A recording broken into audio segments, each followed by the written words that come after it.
While the world watched BYD flood global markets with cheap EVs, Toyota's Daihatsu quietly fired back with a $20,300 electric van aimed straight at that expansion. On paper, it looks unimpressive, a 63-horsepower box with a 257-kilometer range. But this isn't a weak entry. It's a calculated weapon built to starve foreign automakers out of Japan's most profitable commercial turf. Toyota and Daihatsu didn't try to out-tech BYD. They built a B2B fortress out of cost engineering physics and supply chain dominance. Today, we're reverse engineering the numbers behind this $20,300 threat and why BYD can't just copy it. Subscribe now because this analysis gets deep fast and you won't want to miss where it lands. Physics of a $20,000 EV. For the past few years, BYD has been chipping away at Japan's domestic EV market, one of the last strongholds where legacy automakers still hold real ground. Passenger EVs were the opening move. Everyone assumed the next battleground would be more of the same: bigger batteries, longer ranges, flashier tech. Instead, Daihatsu launched the e-Hijet Cargo and e-Atrai, a pair of electric K-vans starting at roughly 3,146,000 yen, about $20,300. Toyota's badge-engineered twin, the Pixis Van BEV, hits the same price point. That's nearly triple what the gasoline version costs. And yet, this van isn't priced to lose money. It's priced to make BYD's entire strategy irrelevant in one of Japan's most lucrative segments, small commercial transport. That's the paradox worth unpacking. A simple, boxy vehicle with modest specs is turning into a serious threat to a company that builds some of the most advanced EVs on the planet. The duty cycle math. Start with the box itself. Japan's K-car regulations cap dimensions at 3.4 meters long, 1.48 meters wide, and 2.0 meters tall. Every manufacturer in this class has to fit inside that same footprint. That sounds like a constraint, but for Daihatsu, it's a built-in cost shield. Fixed dimensions mean fixed material use, less steel, less composite, no variance to engineer around.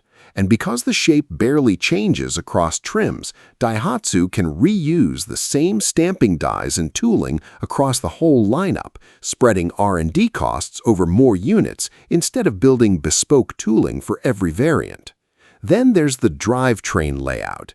The e-Hijet and e-Atrai use an integrated rear e-axle, motor, inverter, and reduction gear bundled into a single unit mounted on the rear axle. That's not a minor packaging choice. Consolidating those components into one assembly cuts high-voltage cabling runs dramatically compared to a distributed front and rear motor layout, which means less shielded copper wiring and fewer labor hours on the line. Every meter of cable you don't need to run is money you don't need to spend. Now look at the motor itself. Output is capped at 47 kilowatts, 63 horsepower, because that's Japan's regulatory ceiling for K vehicles. This is where the physics gets interesting. A lower power ceiling means a lower C rate pulled from the battery during stop-and-go urban driving. Lower C rate means less internal resistance heating from I²R losses. And when your battery isn't generating much heat in the first place, you don't need liquid-to-liquid cooling plates or chillers. Daihatsu strips that entire subsystem out and relies on simplified ambient heat sinking instead. That's not a corner cut. It's an entire cost category eliminated because the physics simply didn't demand it. The battery itself reinforces the strategy.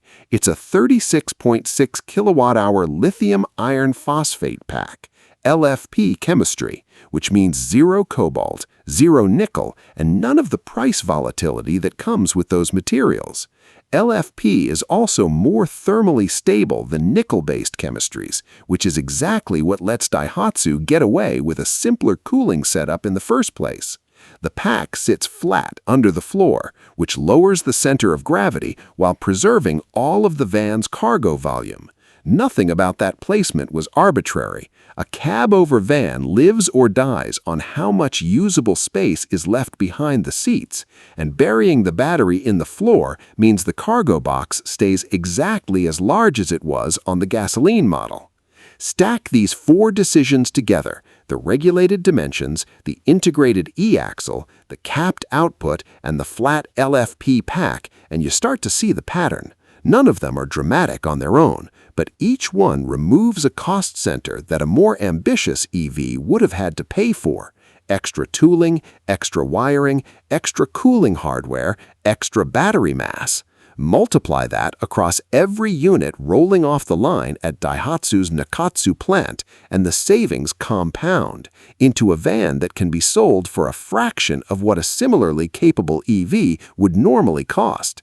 This is what cost engineering physics actually means in practice: not cutting corners, but designing so precisely around the actual job that there are no corners left to cut.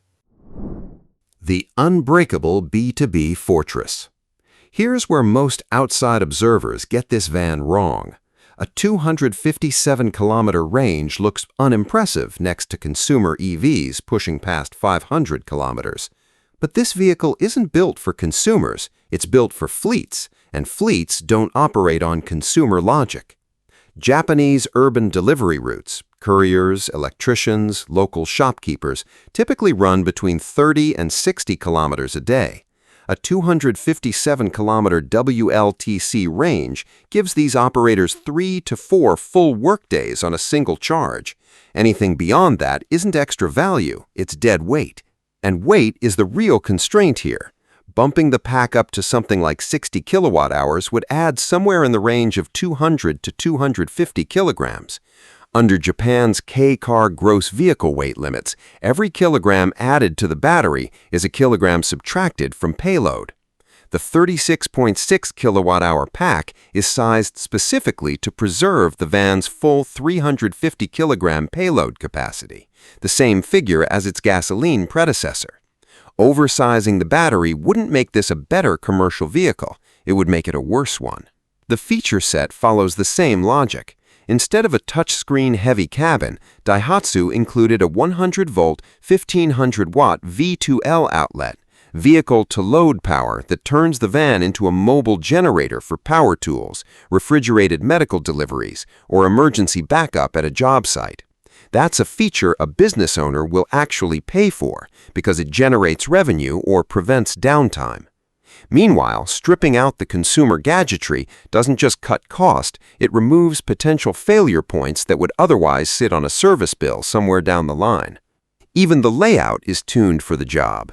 Dual sliding doors let drivers load and unload in narrow alleyways with zero door swing clearance, and a high hip point seating position is built for drivers who are in and out of the vehicle dozens of times a day.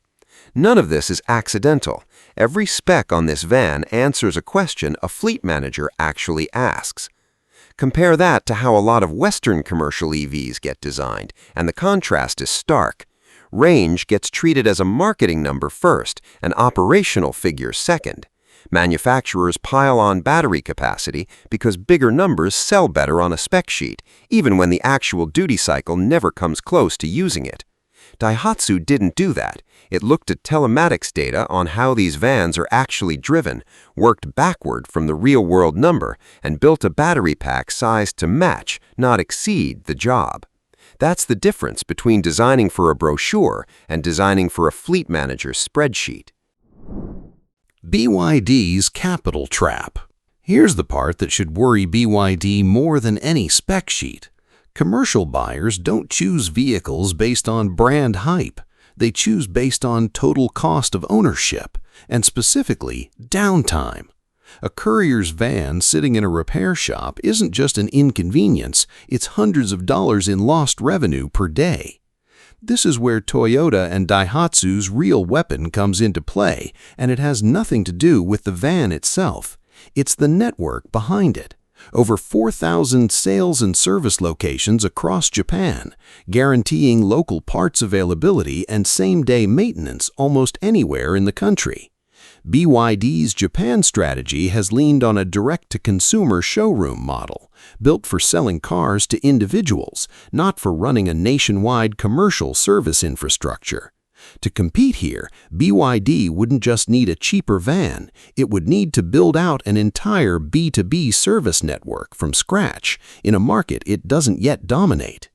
On top of that, Daihatsu isn't carrying this cost alone. The e-Smart electric platform underneath the e-Hijet and e-Atrai is shared across 3 brands: Daihatsu, Toyota's Pixus van BEV, and Suzuki's upcoming e-Atrai. Pooling procurement across 3 manufacturers drives component costs down to a level that a lower-volume foreign entrant simply can't match on price alone. It's the same logic that's made Japanese key car alliances so resilient for decades. No single brand shoulders the full weight of tooling and battery sourcing, so the whole platform stays cheap enough to hit a price point that would otherwise be unreachable for any one of them alone. The blueprint for legacy auto is starting to take shape. The ripple effects are already showing up domestically. Honda's N-Van E now has to defend its pricing against the $20,300 benchmark it didn't set. Passenger-focused KEVs like Nissan's Sakura and Mitsubishi EKX EV, both priced higher with less range and no commercial-grade cargo capacity, look increasingly out of step with what fleet buyers actually need.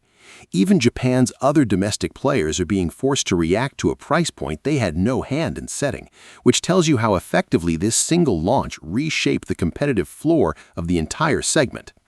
For BYD, the trap is capital, not technology. Competing seriously in this segment doesn't mean shipping a cheaper import, it means investing heavily in Japanese B2B distribution and service infrastructure that doesn't currently exist for them. Building out a 4,000 outlet equivalent service network isn't something that happens with a marketing budget. It takes years of local partnerships, technician training, parts warehousing, and trust with fleet operators who don't want to gamble their business on an unproven support system. That's a very different and much slower kind of expansion than simply undercutting on sticker price. And this is really the lesson for legacy automakers everywhere watching Chinese EV makers expand into their home markets. You don't necessarily win by out-teching them. Trying to match BYD spec for spec on battery tech or software is fighting on their terms in a race where they've already built a significant cost and scale advantage. The smarter play, at least in this specific segment, is building a moat they can't buy their way into, a pragmatic, service-backed B2B fortress rooted in infrastructure that took decades to build and can't be replicated with capital alone. It's a narrower kind of win, limited to commercial and fleet buyers rather than the broader consumer market, but in a market as fiercely contested as Japan's, narrow and defensible beats broad and vulnerable. So what happens from here comes down to one number. Watch Japan's commercial KEV registration data over the next year. If BYD can't capture more than 5% of this segment, it proves something bigger than one product launch. It proves that a local B2B ecosystem can outcompete pure vertical integration, even against a company as efficient as BYD. Here's the question worth sitting with. Can Western legacy automakers actually pull off this same pragmatic B2B moat strategy against BYD in their own markets? Or are their supply chains too fragmented and their dealer networks too weak to replicate what Toyota and Daihatsu just did? Drop your take in the comments. I want to know if you think Ford, GM, or the European brands have what it takes to build something like this, or if it's already too late. If this breakdown was useful, subscribe for more deep dives into the real economics behind the EV race. And if you want to see how BYD is trying to counter exactly this kind of local moat strategy in other markets, that's exactly what we're covering next.